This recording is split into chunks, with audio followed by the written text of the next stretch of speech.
Nos avions, les A330, auront 17 ans cette année.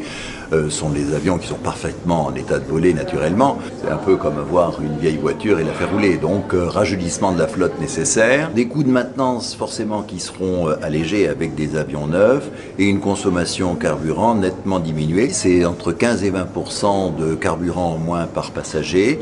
Et puis la facture carburant sera diminuée d'autant, ce qui est une bonne chose pour l'économie de la compagnie en général et pour la tarification en particulier. Je rappelle que nous sommes engagés déjà dans ce schéma, puisque sur les 5 dernières années, la tarification aérienne internationale a baissé d'un peu plus de 5%, c'est Air Canada qui le dit, mais ce sont aussi les statistiques de l'ISEE. Et donc nous allons continuer dans cette voie et des avions plus performants ne peuvent qu'aider, sous réserve bien sûr d'un environnement qui ne se dégrade pas trop, notamment en matière de prix du carburant qui est un élément essentiel dans l'économie du transport aérien. Uniquement le moteur permet d'abaisser la consommation de 10%. Parallèlement à ça, Airbus a travaillé sur la cellule de son avion de deux façons, à alléger le masse à vide de l'avion en mettant des structures nouvelles en carbone et en redéfinissant les profils de l'aile de façon à avoir une traînée plus faible et une consommation plus faible.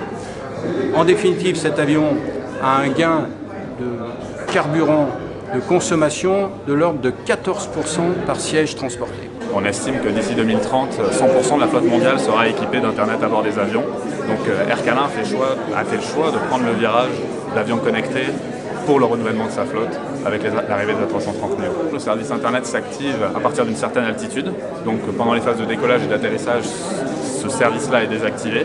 En revanche, sur l'ensemble du vol, le reste du vol, oui, il y aura un service Internet qui sera disponible.